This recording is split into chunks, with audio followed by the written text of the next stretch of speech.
국회 입법데이트의 이익선입니다. 정부가 복지 정책을 추진하는 데 있어서 국민의 목소리를 최대한 반영하고 또 혹시라도 있을지 모를 부작용을 미연에 방지하기 위한 이 제도 개선을 추진하기 위한 법안들이 잇따라 국회에 제출되고 있습니다. 사회보장기본법, 또 국민기초생활보장법, 국민건강보험법 개정안인데요. 이 세 개정안을 대표 발의하셨습니다. 새정치민주연합 이목희 의원을 모셨습니다. 의원님 어서 오십시오. 네, 안녕하십니까? 예, 반갑습니다. 7월 18일에 대표 발의하신 세 건의 개정안을 오늘 차례대로 살펴볼까 하는데요. 먼저 국민건강보험법 개정안입니다. 이제 4대 사회보험료 통합징수에 관련된 개선안을 담고 있습니다만 이 개정안을 발의하시게 된 배경 먼저 여쭤보겠습니다. 예, 지금 국민건강보험공단에서 사회보험료를 통합징수하고 있습니다. 네. 건강보험료, 연금보험료, 네. 산재보험료, 고용보험료를 네. 통합징수하고 있습니다. 옛날엔 다 각각이 징수를 했습니다. 예, 예. 그래서 한때는 정보를 많이 가진 국세청 산하에 사회보험 통합징수단을 도사하자 이런 논의도 있었습니다만 어쨌든 국민건강보험이 통합징수하는 걸로 되어 있습니다. 네. 그런데 얼마 전에 정부가 고용복지 분야 기능점검 추진 방안이라는 걸 만들면서 민간 신용정보회사로 이 징수를 위탁하는 방안을 논의한 바가 있습니다. 네네. 그래서 이렇게 되는 경우에 심각한 부작용이 생긴다고 해서 제가 낸 것은 보험료, 4대 보험료 통합 징수 업무를 네. 위탁할 수 없다라는 네. 개정안을 낸 것입니다. 예, 잘 아시는 대로 이 건강보험, 그러니까 우리 보험료를 징수하는 기관이 갖고 있는 정보가 많습니다. 네. 그 사람의 이름은 물론이고 뭐 주민등록번호, 주소, 직장, 재산, 소득 네, 이런 걸 네. 다 있는데 이것을 민간에 위탁하는 경우에 아하. 다른 용도로 사용될 그 소지가 우려가. 많다. 예. 예를 들면 뭐 신용평가라든지 개인 추심 업무에 네. 사용될 수도 있고요. 사실 우리 국민들께서 지금 자신의 개인정보 유출에 대해서 아주 민감해 하시고 아주 여러 가지 걱정을 많이 하시지 않습니까? 네.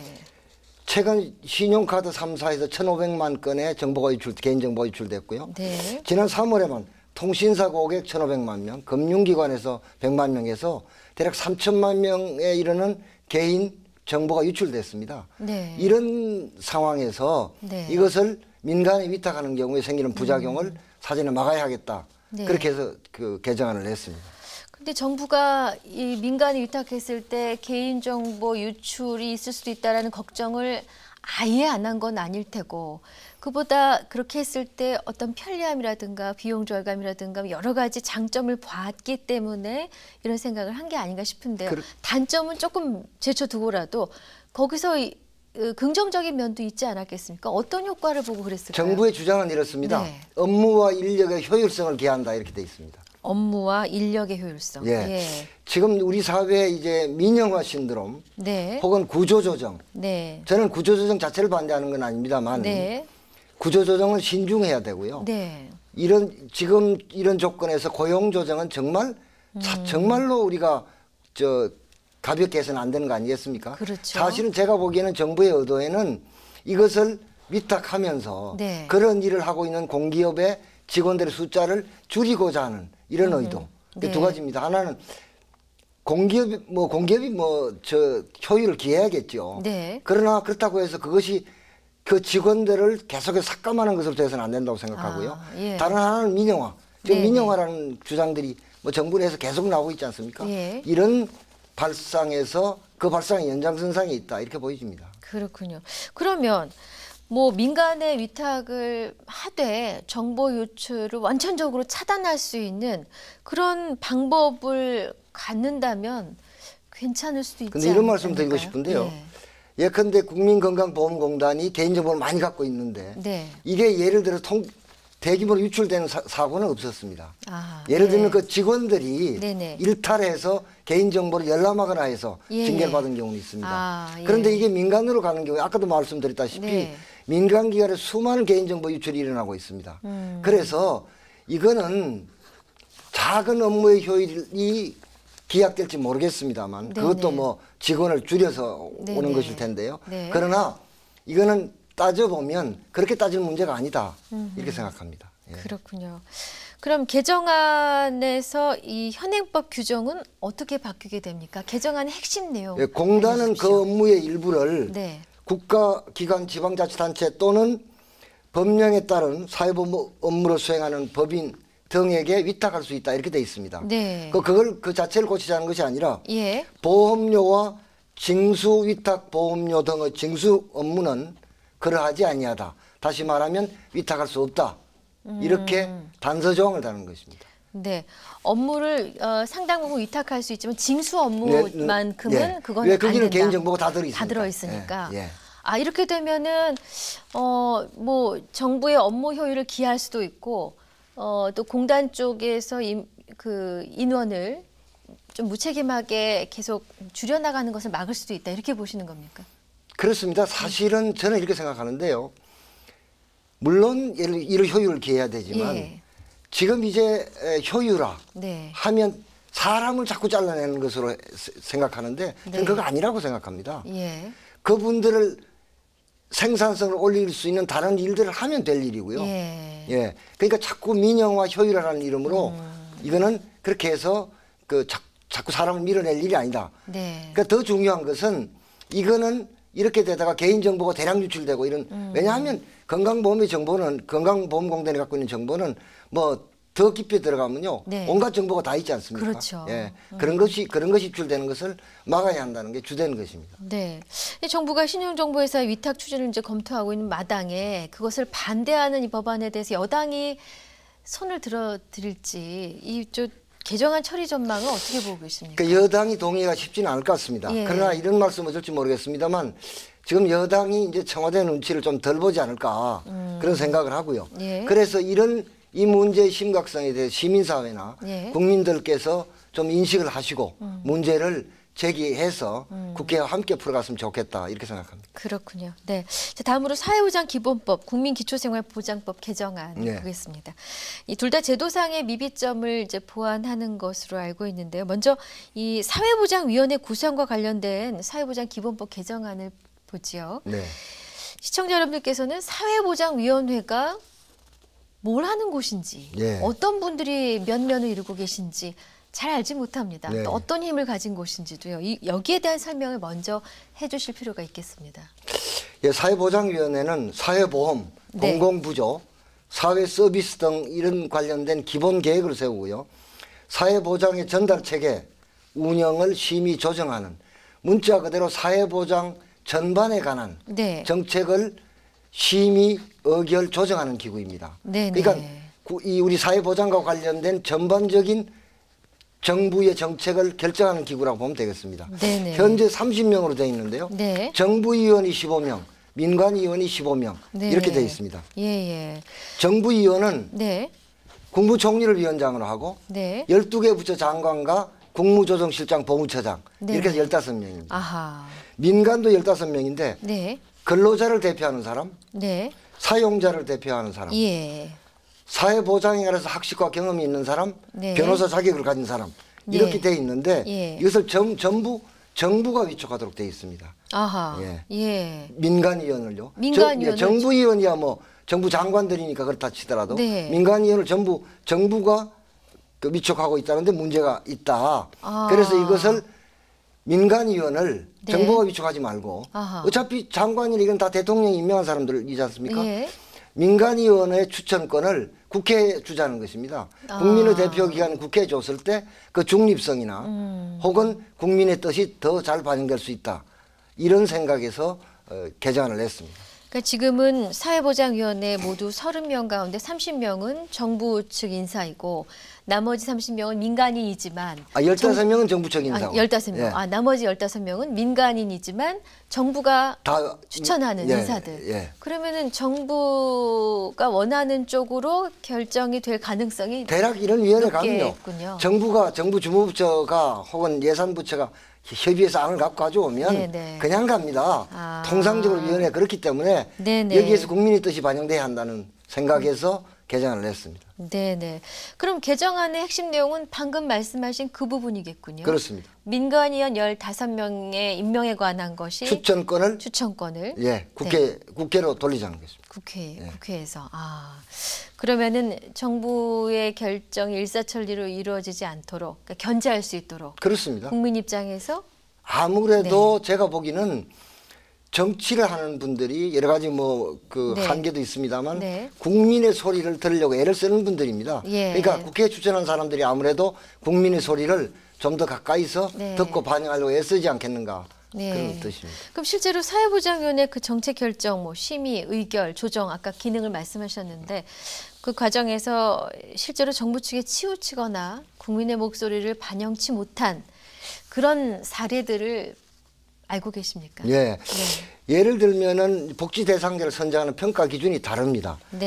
그리고 복지 대상자 선정과 관련한 급여 기준을 표준화하는 작업을 지금 하고 있는데요. 예를 들면 이렇습니다. 지금 기초연금, 장애인연금을 우리가 산정할 때는 그 기준에서 공공기관 대출금만 부채로 인정을 했습니다. 그러니까 빼는 거죠. 예컨대 국가보훈처나 공적연금기관. 그러나 기초생활보장제도에서는 공정정서에 의한 사채까지도 부채로 인정을 대출금으로 폭넓게 인정을 해줬습니다. 그런데 지금 정부가 해가는 방향은 금융기관이나 공공기관 대출금만 인정하자는 것입니다. 그렇게 되면 예컨대 본인의 부채가 줄어들게 되죠. 그래서 사실은 국민들 혜택이 줄어드는 이런 결과를 낳습니다. 그런데 사실은 우리나라에서 어려운 분들이 금융기관 대출이라든지 공공기관이 보증하는 이런 대출 하기 힘들어서 하기 힘들죠. 사채도 쓰시고 그러지 않습니까? 이렇게 되면 결국 어려운 국민을 보호하려고 하는 제도가 사실은 어려운 국민을 보호하지 못하는 게 있죠. 그러니까 정부에 맡겨놓으면 이런 식으로 진행되기 때문에 이런 것에도 제동을 걸 필요가 있다. 이런 걸 사회보장위원회가 하니까요. 그러면 이제 민간위원 15명을 앞으로 국회가 추천을 한다라는 이제 개정안의 내용을 설명을 해주셨습니다. 그러면 여야 추천 비율이라든가 추천 방법 등 구상을 해보셨죠? 그것은 예를 들면은 제가 야당이니까 제 생각 같아서는 정부가 다 여당 아닙니까? 그러니까 야당 7, 여당 8 했으면 좋겠습니다만 그런 건 협의를 통해서 의석수에 따라서 한다든지요. 여당 8, 야당 7 해도 저는 그건 관계없다고 생각합니다. 이것은 해당 상임위별로 추천을 한다든지요. 아니면 무슨 각 교섭단체가 추천한 것을 의장이 정부에 통보한다든지 방법은 머리를 맞대면 여러 가지 있을 것 같습니다. 그렇군요. 자, 이제 마지막 법안 국민기초생활보장법 개정안입니다. 취지는 그 사회보장 개정안하고 이제 동일한데요. 정부의 일방적인 정책 집행을 좀 막아보자 이런 그렇습니다. 취지로 알고 있습니다.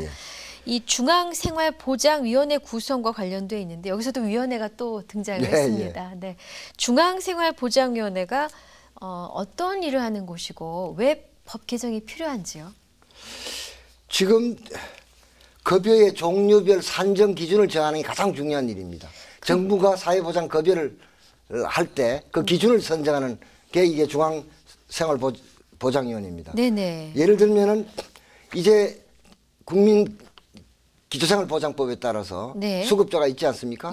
지금은 이제 최저생계비 이하를 줬는데 앞으로는 이게 생계, 교육, 의료, 주거 이렇게 급여를 나누게 됩니다. 이럴 때 최저생계비 기준을 어떻게 결정하느냐 하는 것이 매우 중요한데 현재로는 위원장이 보건복지부 장관이고 12명 나머지 위원이 있는데 이걸 정부가 보건복지부 장관이 다 임명하도록 되어 있습니다. 그래서 이것을 나머지 12명을 보건복지부 장관이 임명한 사람들로 구성했을 때 대략 그냥 정부가 보건복지부가 정한 대로 대략 흘러오는 것이 지금까지의 관례입니다. 이렇게 됐을 때 문제가 있고 예를 들면은 앞으로 또 하나는 기초생활 수급자를 정하는 최저생계비가요. 이전 정권 김대중 노무현 정권에서는 대략 중위소득의 40% 정도로 돼 있었습니다.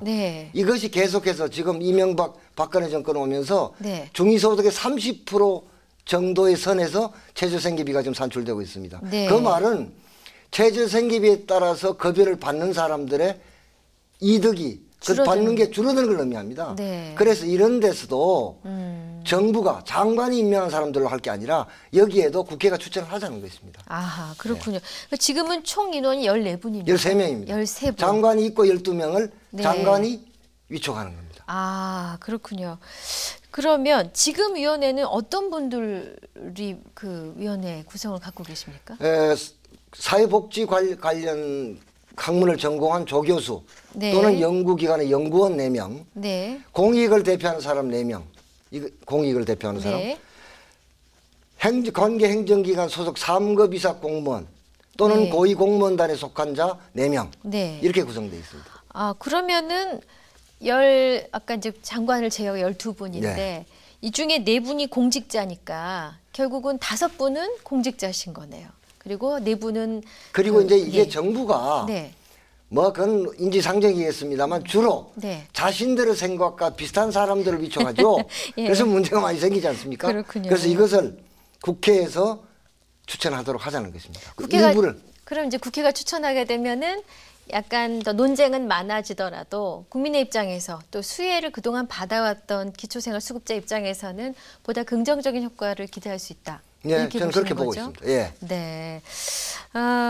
알겠습니다. 근데 이런 제도 그 구석구석에 사실은 제도는 애초에 사람을 위해서 또 일의 그 효율성을 고려해서 만들어집니다만은 어떤 제도에나 뭔가 문제점이 발생할 수는 있지 않습니까? 네. 이런 미비점을 개선하기 위해서 또 개정안도 마련하시는데 이 사회보장기본법, 국민기초생활보장법 개정안 통과 전망은 어떻게 보고 있습니까? 전 이거는 그렇게 어렵지는 않을 것이라고 생각합니다. 네. 왜냐하면 정부가 보통 뭘 하자고 할 때 돈이 든다고 얘기를 하지 않습니까? 그렇죠. 돈이 없으면 못합니다. 이러는데 예. 이건 돈이 안 드는 거지 않습니까? 네. 물론 정부 일부에서는 저항이 있을 겁니다. 예. 왜냐하면 자신들의 권한을 일부를 국회로 넘기는 것이니까요. 네. 그러나 이 대목에 대해서는 제가 그동안 얘기를 해보면 네. 여야를 막론하고 네. 국민의 대표기관이 좀 더 책임 있게 해야 한다. 그런데 많은 분들이 동의하기 때문에 네. 저는 뭐 심사를 통해서 이거는 통과될 수 있을 것이다 이렇게 봅니다. 그렇군요. 그 올 2월에 송파 세모녀 자살 사건으로 인해서 정말 온 국민 충격을 입으셨죠. 이 이후에 맞춤형 급여 체계 개편 또 복지사각지도 시제 해소를 위해서 기초생활보장법 개정안에 많은 관심이 쏠렸습니다만 네. 아직도 여야 이견 때문에 처리가 지연되고 있지 않습니까? 네. 그럼 쟁점이 뭡니까 지금? 뭐 여러 가지 있는데 핵심 쟁점은 부양 의무자에 관한 것입니다. 네네. 지금 국민기초생활보장법에 따르면 네. 일촌 직계 혈족과 배우자가 네. 부양 의무자로 되어 있습니다. 네. 근데 예를 들면 이런 저도 이제 지역구 국회의원입니다만 지역에 가면 이거 하소연하시는 어르신들이 많습니다. 네. 나는 아들이 있고 딸이 있기는 하다. 네. 그러나 소식이 끊은 지 20년이 넘었는데 아유. 그 아들, 딸이 있다고 나 혜택을 안 준다. 이런 게 많거든요. 네. 근데 사실 부양 의무자 기준은 국민기초생활보장법의 원래 뜻에 맞지 않습니다. 국민기초생활보장법이라고 하면 이런 형편이 어려운 사람들에게서 국가가 책임진다는 것이거든요. 네. 국가가 책임진다고 선언해 놓고 그것을 일촌 직계 혈족이나 배우자에게 떼밀고 있는 것이거든요. 물론 정부의 재정이 어렵기 때문에 한꺼번에 이걸 어떻게 해결하지 못한다 하더라도 이런 딱한 사정들을 고쳐가야 합니다. 네. 지금 부양 의무자 기준을 저희들은 폐지하지 못하더라도 단계적으로 완화하자는 주장을 하고 있고 네. 정부는 돈 때문에 곤란하다. 정부 여당은. 네. 그래서 이것이 안 되고 있습니다. 나머지 조항에는 뭐 거의 합의가 돼 있습니다. 그렇군요. 의원님께서는 이제 복지 분야에 남다른 애정과 열정을 쏟고 계십니다. 전반기에서 후반기에도 보건복지위원회에서 활동 중이신데요. 오늘 소개해드린 이 세 건의 개정안과 별도로 또 관심을 갖고 입법을 준비 중이신 사안이 있으신가요? 우리가 기초연금 갖고 올해 정말 그 진통을 많이 겪지 않았습니까? 예. 사실은 이제 국민연금이 노후소득 보장의 그 수단이 그 밑바탕이 돼야 되는데 그게 잘 안 되는 이유 중에 하나가 지금 사실은 국민연금 가입자가 2074명인데 납부 유예자가 458만 명입니다. 네. 그러니까 22%가 되는데요. 네. 왜 보험료를 못 냅니까? 물어보면 77%가 실업 때문에 못 낸다고 그럽니다. 네. 그러니까 이제 실업 기간 동안에 못 내니까 이게 나중에 노령연금, 네. 국민연금을 받을 때 이 기간이 제외되게 되거든요. 그렇겠죠. 예.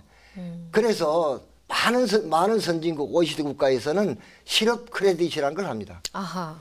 실업자의 경우에 물론 뭐 5년, 10년이 아닙니다. 일정한 기준을 정해서 네. 실업자들에게도 일정 기간과 기준을 정해서 그 보험료를 전부 또는 일부를 정부가 부담해 주는 겁니다. 네. 예를 들면 이제 국민연금 보험료를 직장이 있으면 직장이 반을 내고 본인이 반을 내지 않습니까? 네. 많은 경우에 그 기업의 부담분을 네. 정부가 부담해주고 어떤 국가에서는 뭐 전적으로 정부가 부담해주는 경우도 있습니다. 예. 이렇게 해서 그 실업 기간 동안에도 국민연금의 혜택에서 배제되지 않도록 하는 게 실업 크레딧입니다. 네. 이 실업 크레딧 제도를 어떻게든 정부와 여당을 설득해서 뭐 이건 사실 이것도 뭐 정부에 얘기하면 돈 문제라고 합니다만 네. 우선 당장 뭐 아주 큰 규모로 하지 않더라도 많은 액수로 하지 않더라도 예. 이 제도를 시작해야 지금 문제가 되고 있는 노후소득 보장 네. 이런 데서 우리가 한 단계 전진할 수 있다. 그래서 하반기에 실업 크레딧 제도를 법제화하는 이 노력을 꼭 하고 싶습니다. 네.